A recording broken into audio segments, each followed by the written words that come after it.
listening to Make It, a podcast by Bonsai Creative that helps aspiring professionals in film get where they're going faster by dissecting the advice, knowledge, and insights of professional creatives in the film industry. I'm your host, Chris Barkley.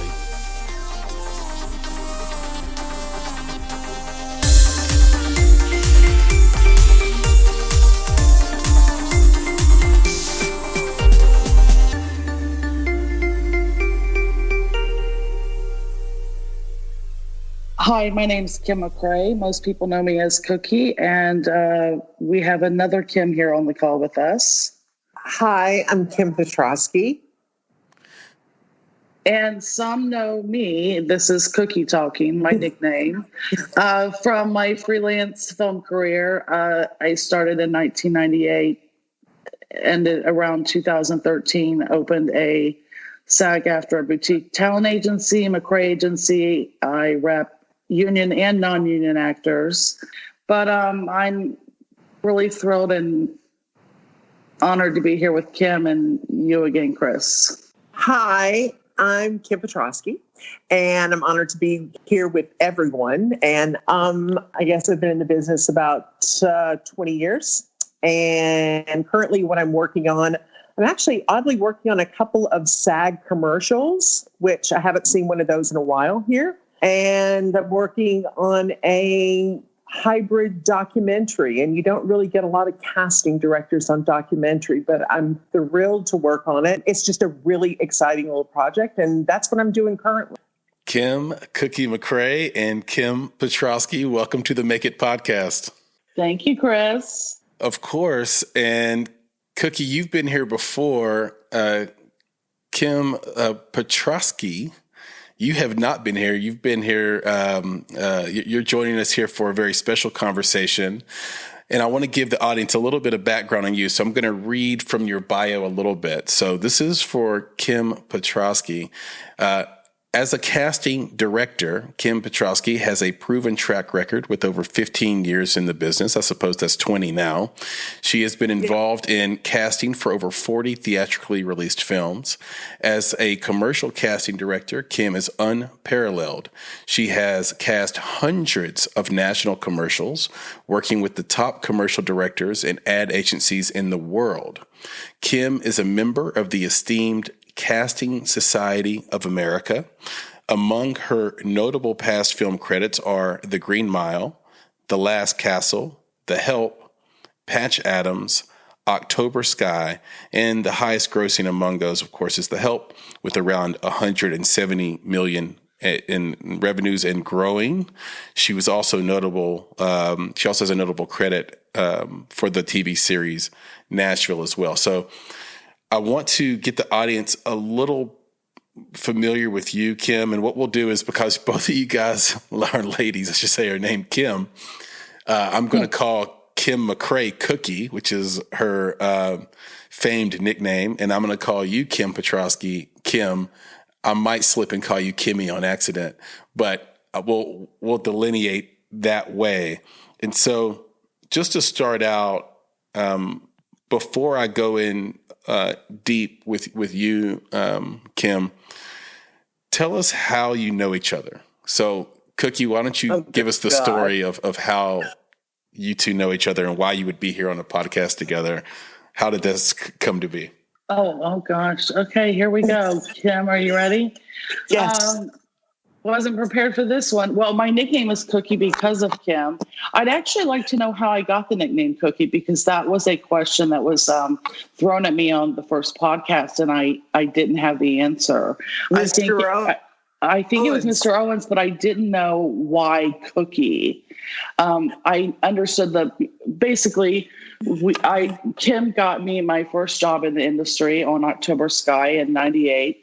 Why she hired me, I don't know. She did. And I think I maybe tricked her. I did not really. She thought I had casting experience. I did not. And there were two Kims in the casting office. So I got the nickname Cookie. I don't know why it was Cookie, but it has now stuck with me 20 some years later. And then I moved to Nashville. She hired me on the Green Mile. And she basically has been, without crying, everything to me. I would not be here right now in this industry had she not only given me my first opportunity, but many. We worked together all the way through Elizabethtown in the mid-2000s. So I don't know if that answered the question, but that's kind of, yeah. Kim, you might have a different story on that. Well, as I recall, that was exactly how it went. But the funniest part, we had just hit the small town in East Tennessee working on this film. And the first thing we did was have a huge open call. And so people would, fill out their little applications with their photos, and they would say where they work and just some general questions. And Kim McCray had on her form that she worked at a casting company. And we were just looking for anyone with any experience. And we were like, oh my God, she's worked in casting. And so we immediately called her in for an interview. And then we found out it was like casting, like metal cast, forging. Like cast iron skillets. Yeah.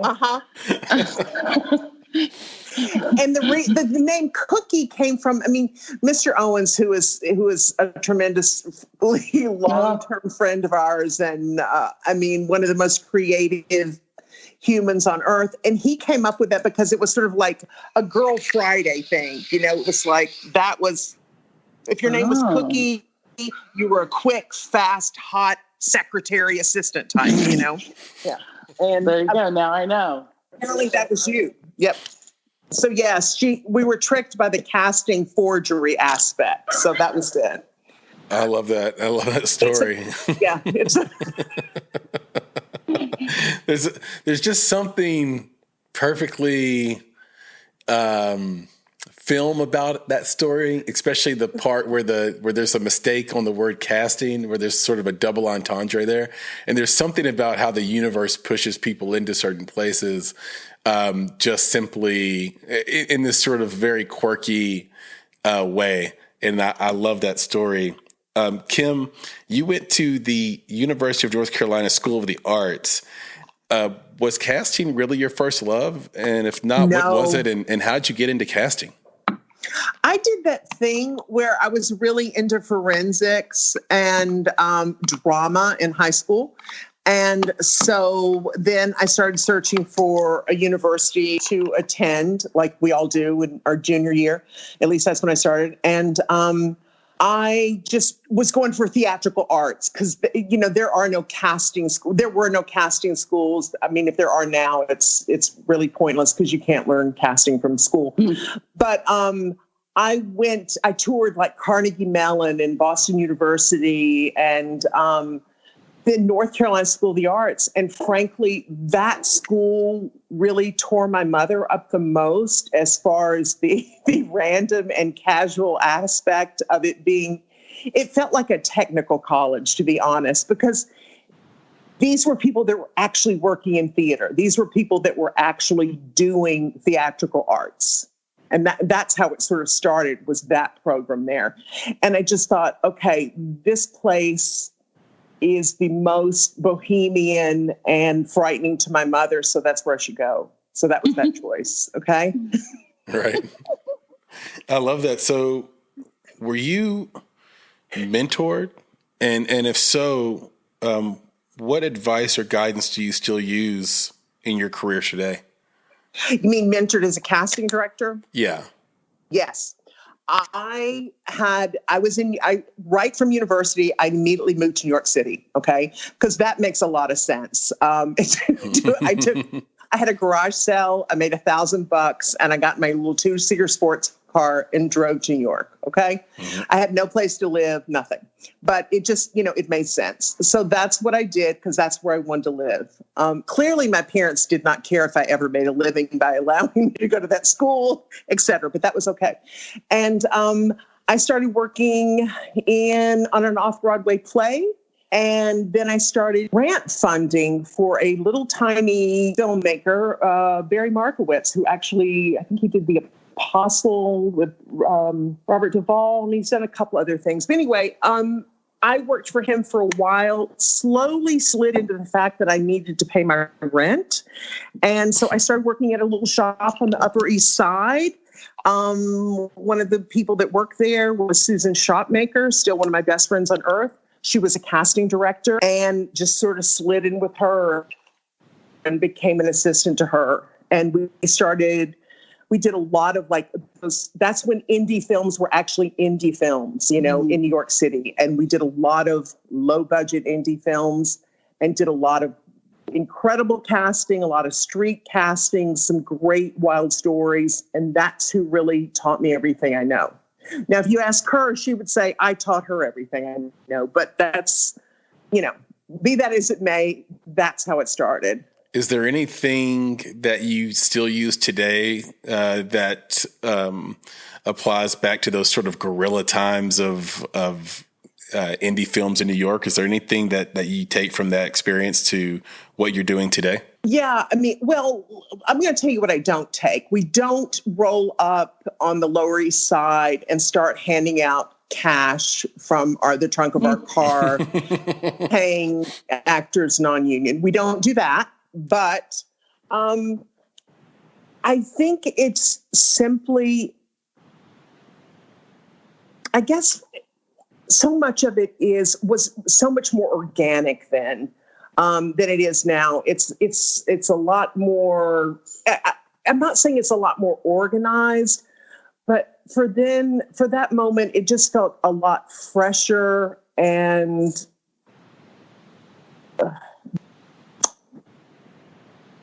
Okay, here's what I want to say. Let actors do what they rehearsed. Let actors come in with whatever they worked on and let them go through with that first. Just trust that. That's just one of those things that I remember distinctly. I mean, we would have those kind of casting sessions that we would see 20 people a day. And currently now that's unheard of because we don't have that kind of prep time anymore. But that's how much time we would spend with people. And we also, and I wish we had that much time with, prep now, but it gave the actors a moment to just sort of relax, which a lot of times we don't have time to do anymore. And God knows with what's happening now in 2020, am I ever going to be in a room with an actor again? I don't know. But that was one of the things that we really took the time to do. And we made it. There was a light, let's just say from us, what we energetically gave to them is we're not the enemy. Don't be scared of us. We're lighthearted. We're all trying to get this, this thing cast, and we're trying to have the best experience for everyone here. Yeah, I think that's great. And you mentioned something a moment ago that really sticks out, which is that there really isn't a place to go to school for casting. So no, there's not. So what advice would you give a young creative who wants to get started in the casting business? You're going to have to be an assistant. You're going to have to hook up with someone who does casting. That's the only way that I know to learn it. I mean, truly, it truly is. And same with an agent. It's the same thing. Yeah. There's very similar. Very, very good. And any thoughts on how to get, if I'm walking in the room and I don't have the the luck of being in metal casting and then having that person make a mistake. Is there any advice, and this could be for you as well, Cookie, any advice for someone walking in trying to make that connection as an assistant and say, well, what could get me hired? What would you like to see? Is there any advice to those creatives that are looking to do that? Well, I also think that, a great shot from to being working in casting is also if you've worked with an agency. Mm-hmm. I'm not saying that those things are interchangeable, but that definitely gives people an overview before they move into casting, just to see how that whole process works. But for being a casting assistant, a lot of it is organization. A lot of it is knowing the ins and outs of the business and just sort of how that works. Lots of times I've had PAs on projects that I've brought in and taught how to be a casting assistant. Got it. So, it's usually somebody that has some sort of sense of the business. And like with any of these things, you've got to want to do it. I mean, nobody comes into this I'm just here for a big paycheck, because that usually, we know how that works out. Right.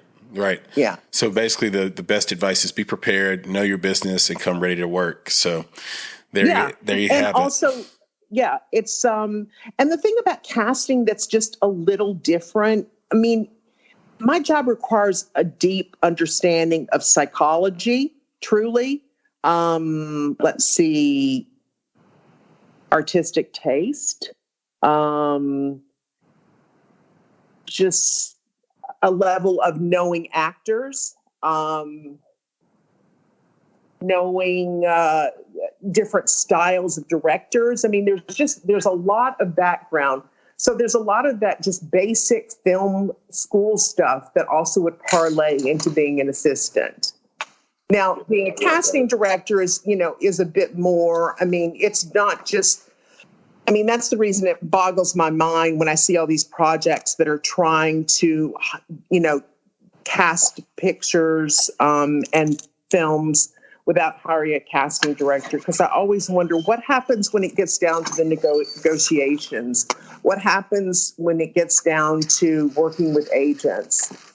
Because, I mean, even though it's my business, I just think we're invaluable to the process.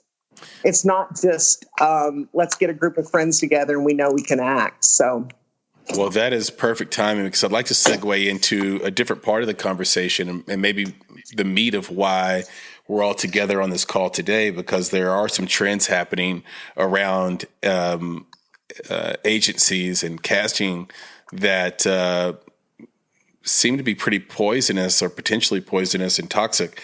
Cookie, what are social media castings, and what's good about them and what's bad about them? Real quick, I want to add to what Kim just said.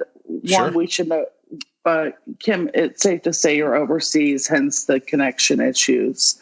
Yes, we can say that. Yeah, Kim is in Milan, Italy, correct? Yeah, you just outed me, but that's okay. Go ahead. Sorry.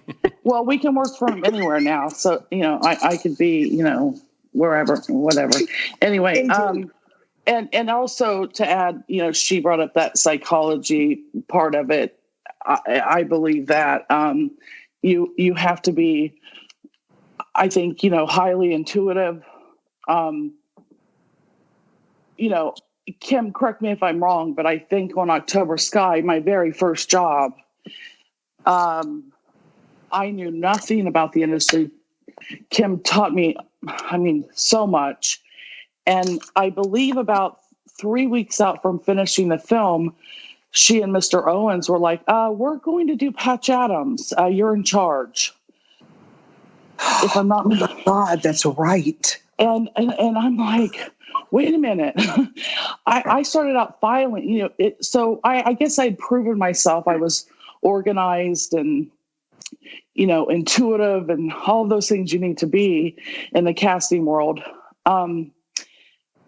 I guess I had proven myself because they left me and I was terrified. I think I was like, what am I going to do? We had this big final rocket launch scene in October Sky, and I had to get all the extras. And I think I hired a stand-in to work as my assistant, but I got off.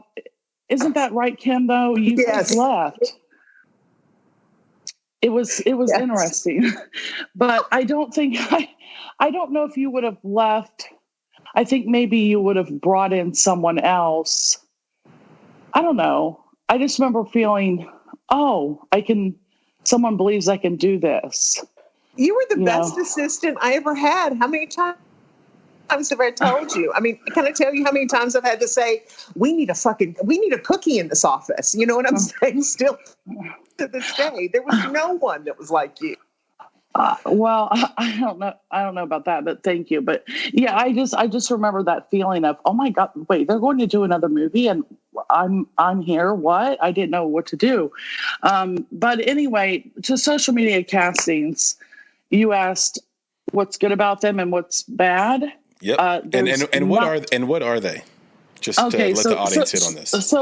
So as Kim kind of just discussed before, it used to be street casting, whatever you want to call it, real people casting. And I remember on Elizabethtown, and a lot again, Chris, we discussed in the previous podcast my traumas and whatnot, kind of my memory, so I could get some things wrong. And Kim will that's why I'm glad she's on this call, because she can maybe say you're full of shit, and that's not how it happened. But take Elizabethtown.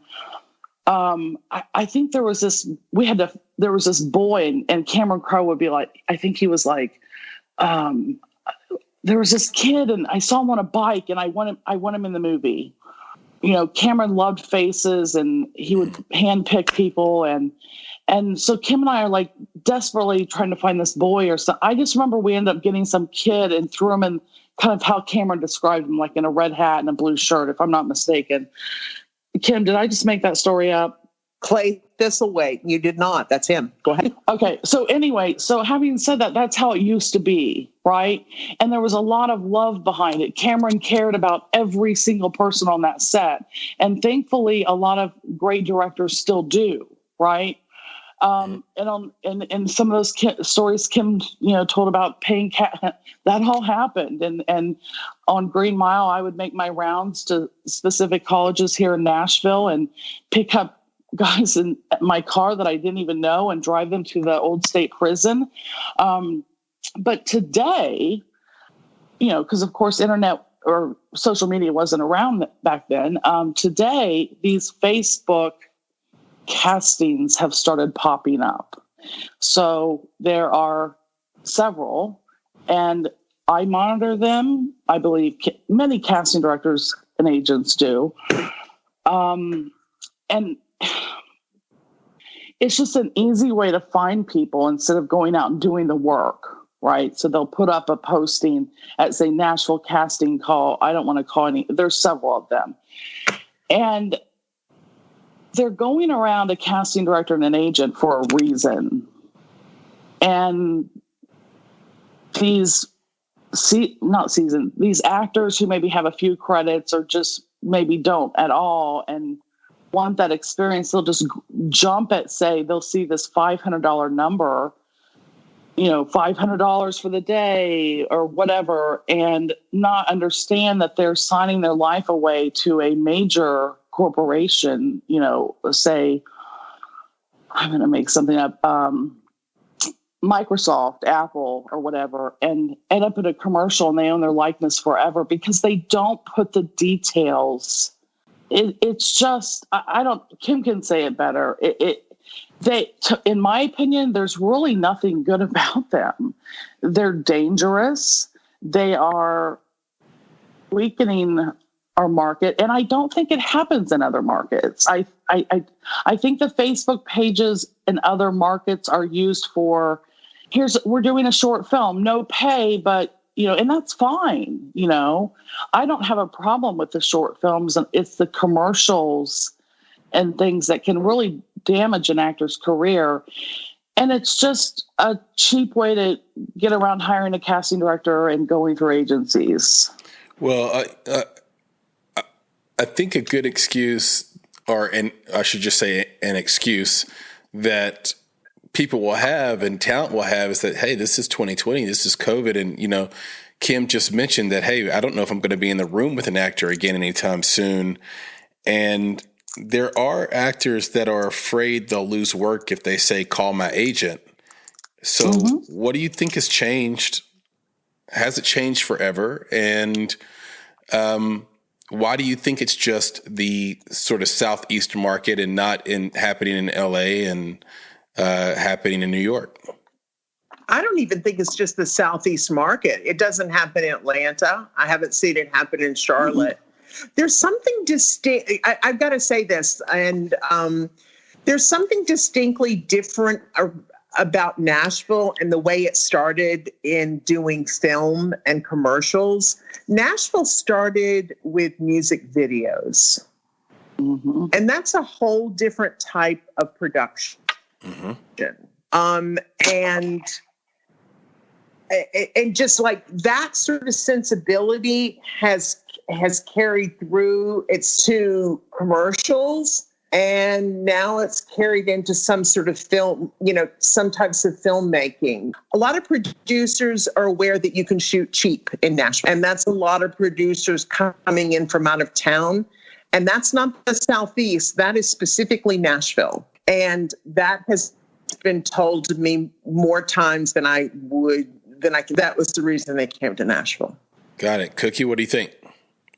Do you think there's a reason why actors are afraid? Let's just call it specifically in Nashville, but maybe in other markets, why they're starting to shy away from saying, call my agent? And if so, what's changed, and has it changed forever due to maybe COVID and other factors? No, I don't think it has anything to do with COVID. It started happening long before COVID, basically since Facebook, in the last 4 to 5 years in particular. So this has been an ongoing thing. I would like to think not forever. I mean, I'm starting to feel a bit hopeless there, but at the same time, I have now taken a very strong stance as an agent, and I have made it very clear to my actors, if they take a social media job, I will drop them, period, end of story. And if others do that, we can maybe,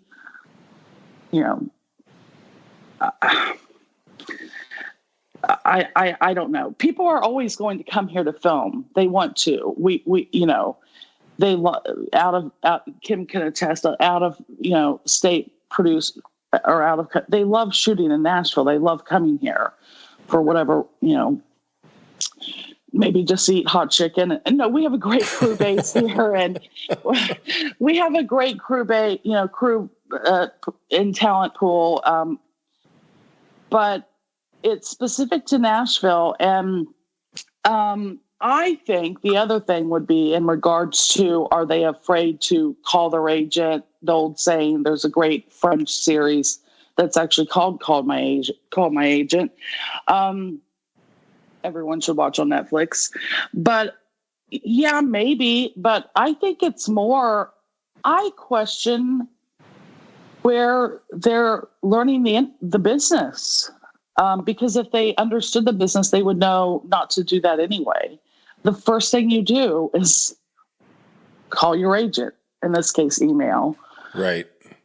The thing I'm curious about, though, is basically what's changed is the internet, if I'm hearing you correctly, and specifically applications on the internet like Facebook. And I do hear that and understand that, hey, if you do this, then I'll have to drop you. But it could be a catch-22 for an agent and for a casting director. I think at times, because it's, depending on who the client is. If it's your biggest talent, your best money maker, now you would say, well, they're seasoned, they're not going to do that. But you're also not going to drop them if they do. I mean, do you have to try to deploy or employ a 3 strikes rule regardless of how big the talent is? Is that where you're at with it, Cookie and Kim? My seasoned actors don't do it. That's, I think, the point. They don't partake in those. In fact, every time I send an email to my roster saying, no, I don't have a 3 strike anymore. It's you do it and I'm done. 1 strike. 1. I've had to go to that. Yes, I didn't want to. But Cook, I don't deal with that why, as far as, sorry. No, go ahead, Kim. But Cook, explain why, as far as, say, usage and that kind of thing, the reason for it. Well, when I say these people who go, when I say these people, by the way, it could be a variety of people. I don't sometimes know who they are. I don't recognize their names.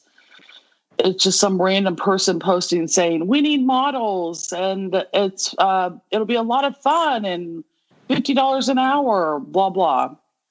Well, again, if it's, I'll give you an example. there was a Burger King commercial last year. And while they didn't go to Facebook, they did something else that's happening, which I call direct contact actors. And I would like to get into how that happens. But, you're talking about direct hires. So yeah, definitely talk to us about direct hires. It's a complicated thing. But in regards to, let's take the Burger King thing for example. One, the previous Burger King commercial had shot SAG-AFTRA, number one. So they come to town and they are going about doing what we would call, real people street casting. And they're saying it's I can't remember what they called it, a promo or it wasn't, they didn't call it a commercial. Well, it was a commercial. So one of my actors emailed me and said, hey, I did this thing. They said, oh, a focus group. That's what they called it, a focus group. And this is, keep in mind, a huge ad agency, right? I mean, my actor did it, and I said, I want to see what you signed. And of course, he didn't have a copy. So I said, just email the person who booked you, and without them knowing, say it's an agent asking, just say, you want a copy of it for your files. He got it, sent it to me. And right there on the first page it was clearly a commercial, 2 years usage, and they paid him $800 cash on the day. So now what happens is if Kim is casting a SAG-AFTRA McDonald's commercial, right, that actor has a conflict with fast food for 2 years because he wanted a quick $800, right, and didn't know any better. Right. Does that make sense? It does. And it's the dangers of playing a short-term game with your career. And there's another issue similar to that, which is this sort of stock photo job thing. And can either of you talk to me about and talk to this audience about why that is dangerous for creatives that aspire to be great actors in the future? I have something to say about that real quick. Okay, this is the approach that I've seen. It's perhaps you get some sort of breakdown, or you get a call wanting some actors, and maybe someone wants to just build the reel. Nothing other than that. They just want to build the reel. It's not a job. They just want something that looks good. Okay. But let's be honest. If someone's building the reel, that's a reel they're going to get jobs from. Right. And also, that's also an actor's likeness that they're not going to know what happens next with that. There's no control with that. And I mean, Cookie, I think you can take up from there, but it's just like, I guess what I'm saying is it's sort of like the social media. There's a reason people are not going through the normal channels of hiring actors, okay? And it's usually because that they don't want to follow, the industry standard steps. And there's a reason for that. Maybe it's financial, pick one. I don't know what it is often. But at the end of the day, the person that it usually hurts the most is the actor. So like she was saying, there are these, I guess we can call them producers or whoever, I don't know, production, I don't know. And they will contact a quote unquote friend who's an actor and say, hey, do you want to come make $50? Da, da, da, da, da. And again, this is not on social media. And I want to explain also how they get their information in a minute. For this to even happen, because this never used to be a thing, right? These people wouldn't know how to contact an actor directly. And that is something I'd like to see change. But so these people, like Kim said, are building their reel, these producers or whatever they are. I don't know. I honestly don't know what some of them do. I just know that they are building their reels and actors, maybe. Oh, well, I'm sorry. I meant on the stock footage end where these producers are building their reels so that they can pitch to, say, an ad agency, and I want to do your next commercial. So in order to do that, they have to have this great reel with pretty footage, if you will. And so they're taking advantage of the local actors here in the market, and they're selling this to stock footage. And if anyone doesn't know what stock footage is, you can Google, I don't know. There are a bunch of just Google stock footage. There are a bunch of stock footage websites, and they own your likeness forever and can use it wherever. And the best example would be that I would say to actors on why you should never, I can't even believe I'm having to say this because it never used to be a problem. And it is in Nashville. You could end up in a Trump commercial. Political campaign commercial. It has happened. Google Trump political stock footage ad. Mm-hmm. And that is a career killer. Kim, if you were casting a project and saw an actor in a Trump political ad, or any casting director for that matter, they're going to be like, what? But you could end up anywhere. It doesn't matter. Or you could end up in an automobile spot because they sell that footage to the side and then they can use that footage wherever. And then you suddenly have a conflict with a bank or an automobile company and you don't even know it, right? And it's all, actors have to stay away from it or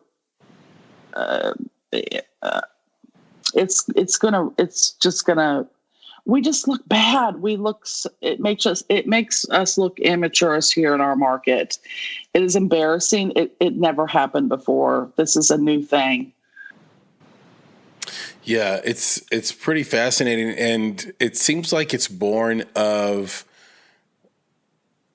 the speed of technology and then also sort of the need to make quick cash to pay bills. And that's looking at it from the other side and looking at it from the perspective of the talent, you could get desperate and you could say, I don't have a choice. I need to make this move and let's just keep my fingers crossed and see, if this works out or not. How can casting and how can being an agent or having an agency align with the future? Like the internet isn't going away. Facebook isn't going away. Instagram isn't going away. The speed of transactions isn't going away. Do you find yourself misaligned with the times or do you feel like this is just simply a training issue or education issue? I think it's education, Kim. I do too. And I think oddly, it's very, I'm not saying it's only Nashville, but because we work and live here, it's in Nashville, and I don't see it in the other cities in the Southeast. Mm. And I have to ask the actors, okay, and Chris, I hear what you're saying, desperate, need money, whatever, right? But at what cost? At what cost, right? What is that $300 at the end of the day?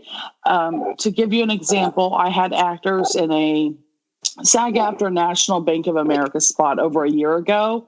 They're still getting checks. I won't say how much, but Kim, you know what a national SAG, you're working on one now, Right. A national broadcast SAG-AFTRA spot.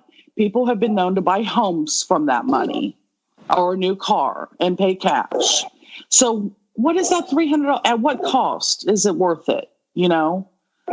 Not only are you setting a precedence, but how much do you really not value your worth that much? Right. It's unbelievable. It seems like the long-term play is to try to do the industry standard, and that those industry standards are created to support both the agent and the casting director and others that work in the business as gatekeepers, but also the talent to help filter out a serious talent from, let's say, not so serious talent. But the internet creates egalitarian landscapes wherever it goes, and that's just kind of the nature of it. So I'll be keeping my ear to the ground on this, and I wonder how it will all turn out. One thing that came up in my research, Kim, is that featured extras are good for commercials or aren't good for commercials, but are good for feature films. Why is that? Why is a featured extra not good for a commercial? Cookie or me? Yeah, you, Kim. Well, I don't even know that there is a featured extra. And I don't think there's featured extras in commercials, because once you're recognizable, you're a principal. You're not. But they're doing it. They're doing it now. But yeah, right. Yeah. I haven't. I mean, I'm not saying they're not. I'm just saying my personal self hasn't had that, but I've heard that term being bandied around, and I don't get it, because like I said, once you're recognized, you're recognized. Now, film. Well, here's one thing. Tennessee does not have a SAG extras contract, meaning extras for films are non-union, whereas there is a SAG commercial contract in Tennessee. Mm-hmm. Does that make sense? It's just, you can hire. So then there's like varying areas of extras in film in Tennessee, and also most of the Southeast, they don't have that. So it's like you will have a featured, and it's the thing about a film that's different than a commercial, selling a product like you're, directly selling a product in a commercial. To me, it's just a different arena. It's a different, film has the more creative aspect of, there are situations where you want someone who doesn't have to actually be speaking lines, but they can be featured. Just to me, they're distinctly different. I guess I'm not making, a point of why they're distinctly different. It's just like it's ingrained in me that they're completely different, as far as the commercial goes. Yeah, and I think I get it. I just didn't know if Cookie, you're mentioning that it's a trend, it's happening, but why is it terrible? Yeah, why is it something that, let's say, an agent wouldn't want to see, or maybe even a casting director? But give us your thoughts on that, Cookie.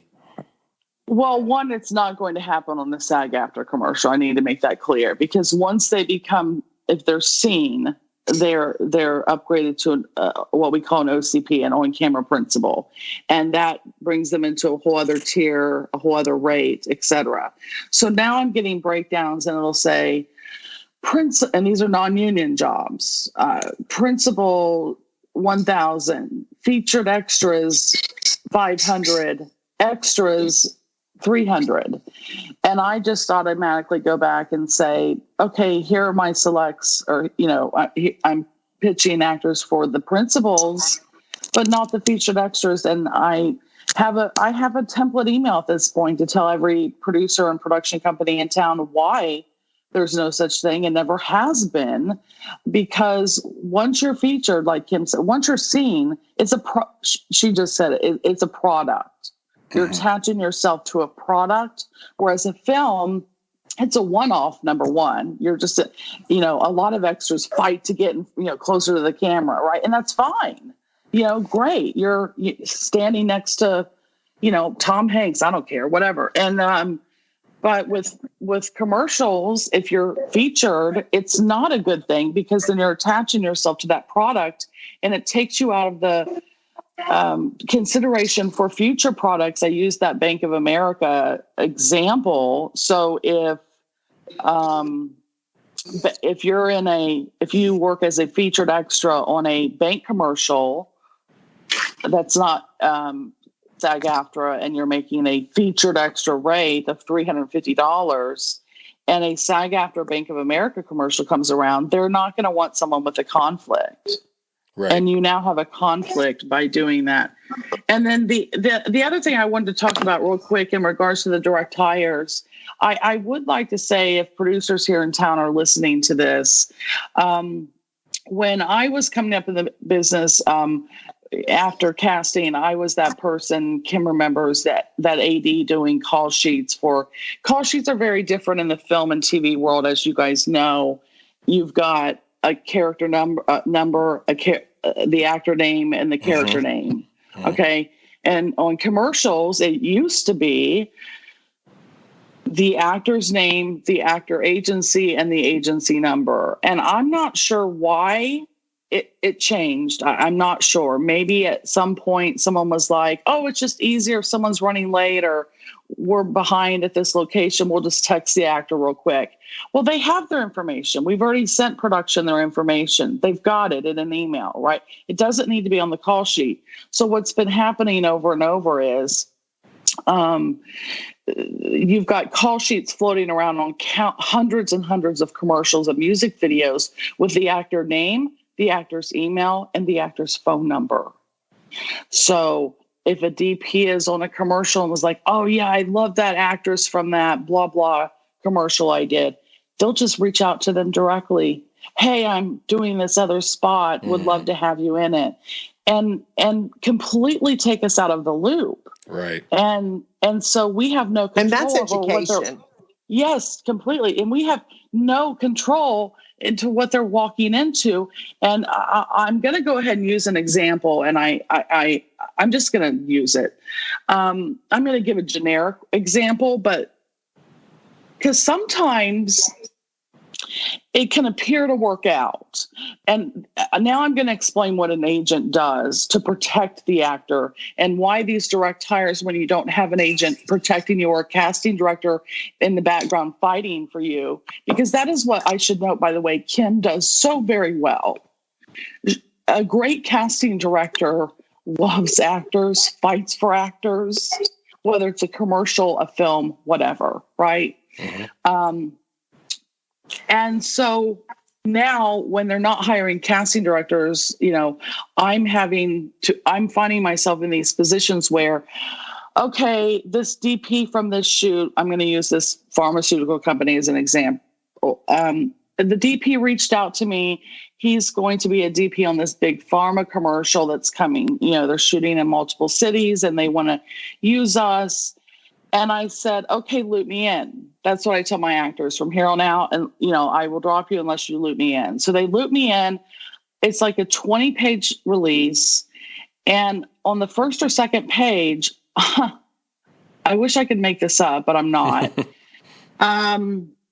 It said, because keep in mind, this is big pharma, and it was a medicine for, let's say, depression. I'm going to make part of this up, okay? And right there in the contract, it said, and the pharmaceutical commercials will often say actor portrayal, and they say that for a reason. And even though here's where an agent comes in. I negotiated the actor portrayal.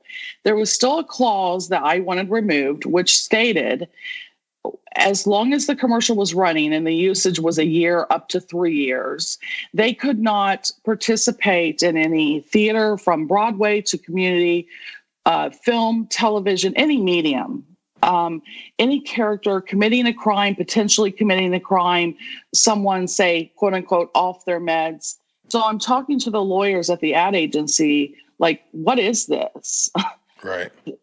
And I don't know if it's normal or not, but I'm like, this is crazy. Like, if you think about the shows that film in the Southeast, like Ozark or whatever, chances are you might be committing a crime or playing someone who they think maybe appears to be off their meds. So in their heads, they're thinking their medication that actor is selling doesn't work. And I'm like, okay, one, that's crazy. And then I pose the question, well, we're not living in the world of Minority Report. Mm-hmm. How do you guys deal with a situation where you hire an actor and book an actor and they're running in your spot and then they actually do commit a crime in real life? Right. And the phone went silent.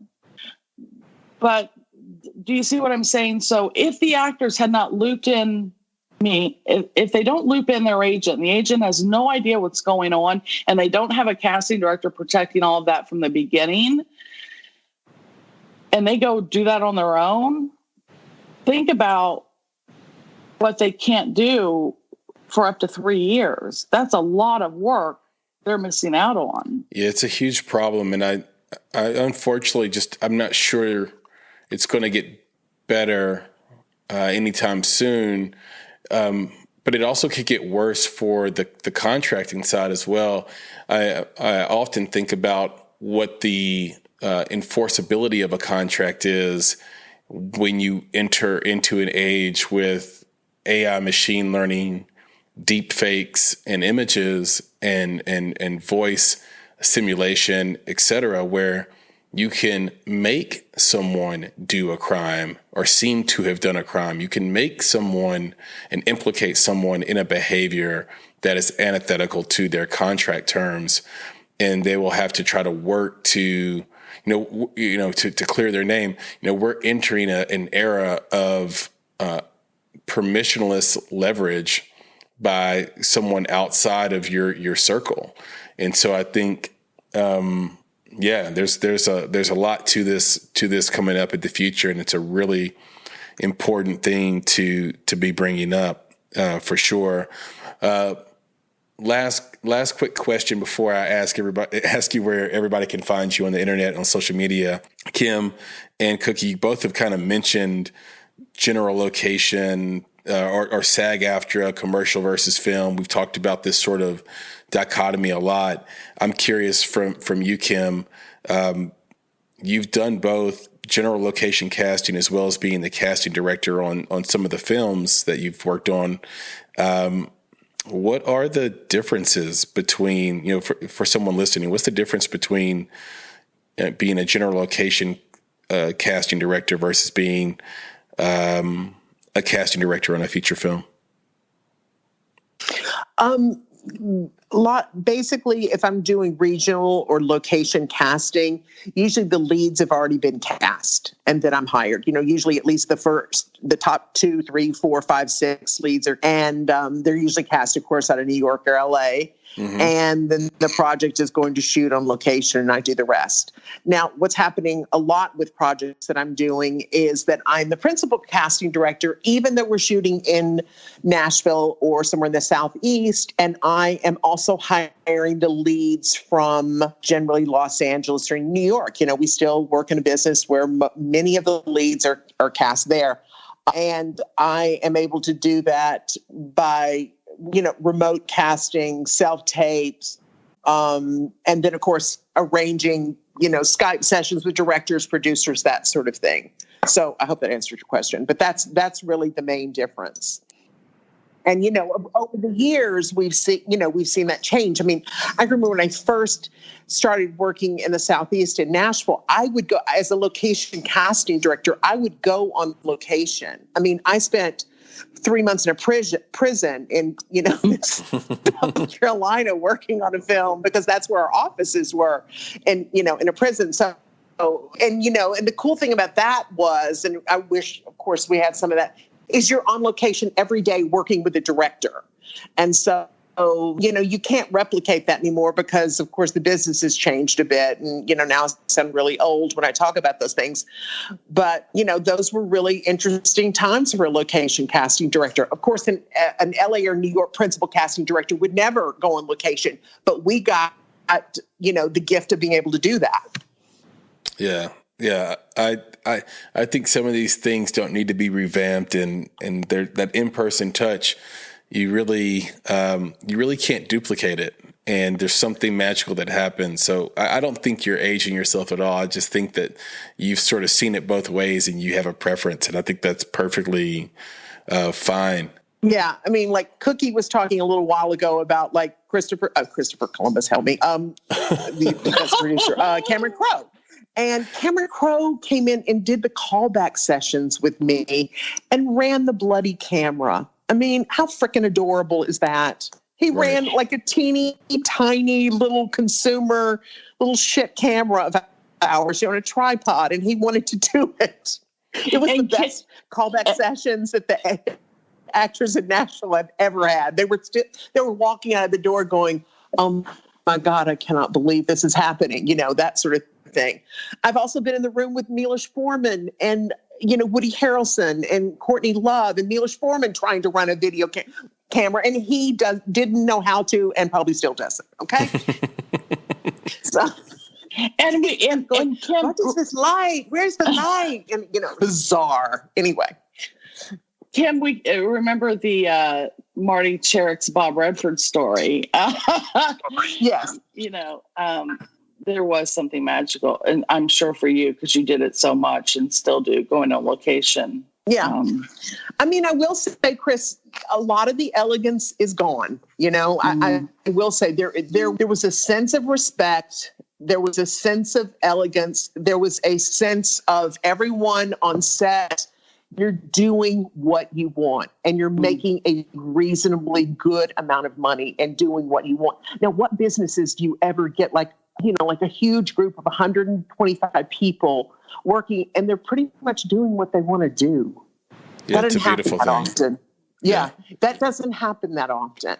Yeah. And I'm not saying we're not grateful now, but we really knew we were lucky. We really knew we were lucky, And I guess that's the part that is disheartening, because once you lose that sense of industry standard and protocol, and this is the process you do. And I'll be honest, I just have a huge soft spot for actors. I also work with a lot of producers who I generally love. And I also see a trend to a belief that, well, actors will work for anything. Actors are dying to act so much that they'll work for anything. And that kind of thinking just kills me. Yeah, that's actually the opinion I'm leaving this conversation with, is that to solve the regional problem and maybe even this specific Nashville market problem, but I'm sure it's happening elsewhere, we're just sort of not aware of it, is that you just basically have to raise the price of services and then have everyone agree to that. Because I think that what happens is or what's happening with actors is the same thing that's happened with filmmaking itself, which is that it's a race to the bottom. If it costs too much to shoot in LA because of whatever government bureaucracy exists there that creates and sort of the pay scale that exists there, let's run to Georgia and shoot. Let's run to Canada and shoot. Let's run to New Zealand and shoot. Let's shoot in the UK, and let's just shoot for the lowest price possible. And even if it's not necessarily good for industry. And you can usually solve that just by readjusting the price point by which everybody can play. And then if it's not a benefit to come to Nashville, maybe you take a short-term hit of booking less work, but you have the long-term success of knowing that you're going to avoid, social media castings and direct hires. So that's just a thought.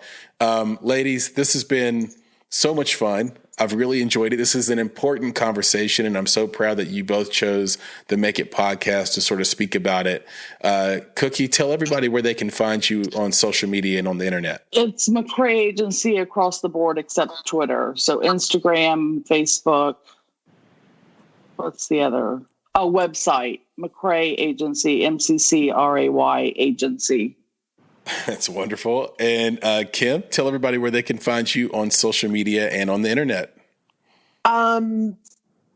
Facebook, Kim Petrosky Casting. My website, Kim Petrosky Casting, but actors aren't going to want to go there because it's pretty boring. But if people want to hire me, they can.